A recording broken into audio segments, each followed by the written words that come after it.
Sejarah Islam di Simalungun, Sumatera Utara.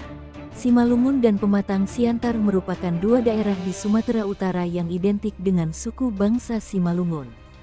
Sejak lama daerah ini telah mewarnai peta geopolitik dan ekonomi kawasan khususnya di Sumatera bagian timur sampai ke Malaysia.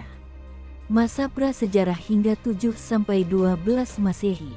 Islam masuk ke Sumatera melalui Barus yang saat itu merupakan kota perdagangan. Dari sana Islam masuk ke pedalaman khususnya ke wilayah Simalungun. Islam juga masuk dari utara melalui Aceh dan Karo dan dari timur melalui pesisir Asahan.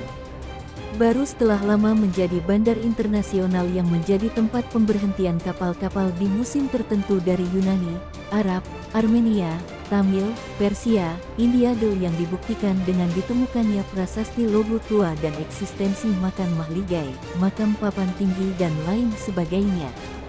Di era ini tumbuh kerajaan Islam pertama di Sumatera termasuk Lambri atau Lamuri, Dayapasai, Perlak dan lain sebagainya.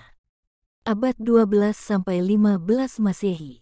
Beberapa daerah di Sumatera mendapat pengaruh maupun penguasaan dari Kedatuan Sriwijaya, Samudera Pasai, Majapahit, Ekspedisi Pamalayu, Pagaruyung dan belakangan Aceh Darussalam termasuk Kerajaan Aru, Haru, Panai dan lain sebagainya. Salah satu tokoh yang terkenal dari Barus adalah Hamzah Fansuri. Meski begitu tokoh ini juga dikenal sebagai bagian dari Aceh Singkil meski kata Fansuri adalah sebutan Arab untuk Barus. Murid-murid beliau kemudian menggunakan lakap Al-Singkili dan Al-Sumatrani. Hamzah Fansuri dikenal sebagai tokoh sufi ahli tata bahasa Melayu yang membuat bahasa Melayu Barus menjadi standar di Nusantara yang belakangan diadopsi menjadi bahasa Indonesia.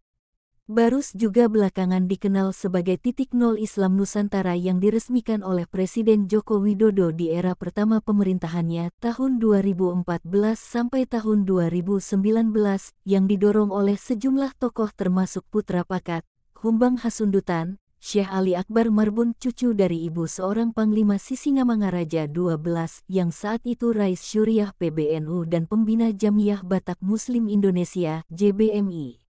Invasi kerajaan Rajendra Chola dari India Selatan juga diperkirakan sampai ke Simalungun yang saat itu telah berdiri Kerajaan Nagor.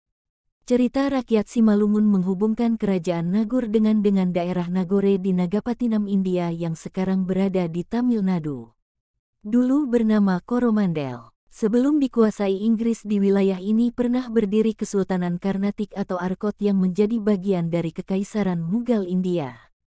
Abad 15–18 Masehi. Sebagai wilayah perdagangan, daerah Simalungun masuk salam catatan Laksamana Cheng Ho, Ibnu Batutah dan para pengelana dari Eropa. Di era ini terdapat ulama terkenal bernama Datuk Sahilan pada 1451 dan sekarang ditandai dengan terdapatnya beberapa makam tua seperti Keramat Kubah Pandan di perdagangan, kisah Tuan Lobe penyebar Islam dan lain sebagainya.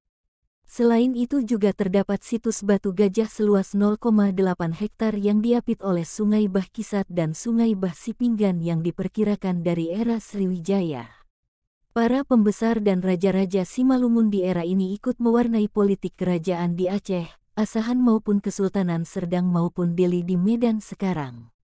Ekspedisi Pamalayu Majapahit penerus Singosari bersama Pagaruyung ikut mewarnai sejarah Simalungun dan beberapa kerajaan di Sumatera Utara saat itu. Hal itu terlihat dari kisah perjalanan Tuan Ibrahim Syah yang datang dari Tarusan, Kerajaan Indrapura, kini di Sumatera Barat yang belakangan dikuasai Pagaruyung. Ibrahim Syah dikenal sebagai penyebar Islam di Barus.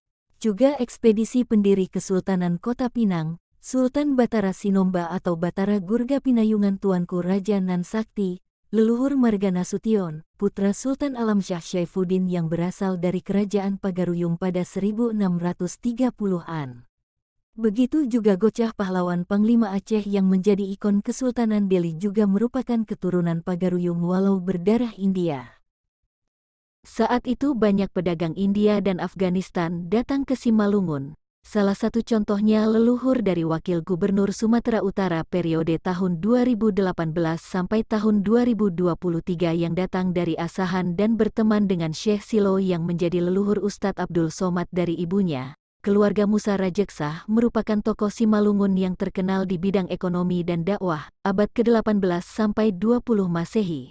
Di era ini terdengar kiprah perlawanan Raja Sangnawaluh, Raja Siantar ke-14 kepada penjajah Belanda yang membuatnya diasingkan ke Bengkalis, Riau, pada era kebangkitan nasional yakni setelah 1920-an. Banyak ulama Mandailing dari Tapanuli bagian selatan turut berdakwah di Simalungun. Sementara itu pendidikan Islam di Simalungun juga cukup kuat meski dalam penjajahan Belanda. Organisasi Nahdlatul Ulama, Muhammadiyah, Al-Wasliyah juga mulai berdatangan. Terdapat juga persulukan seperti yang dipimpin Syekh Abdurrahman Raja Guguk, ayah dari Tuan Guru Batak Ahmad Saban Raja Guguk yang datang dari Porsea. Juga terdapat tokoh seperti Syekh Salman Saim dari pesantren Naqsyabandiyah Al-Holidiyah Jalaliyah Bandar Tinggi dan lain sebagainya. Dari abad 20 sampai sekarang, kini Islam di Simalungun dan Pematang Siantar memiliki sejumlah lembaga pendidikan Islam seperti pesantren, parsulukan, madrasah negeri maupun tingkat universitas seperti Sekolah Tinggi atau STAI Samora dan STAI UISU Pematang Siantar.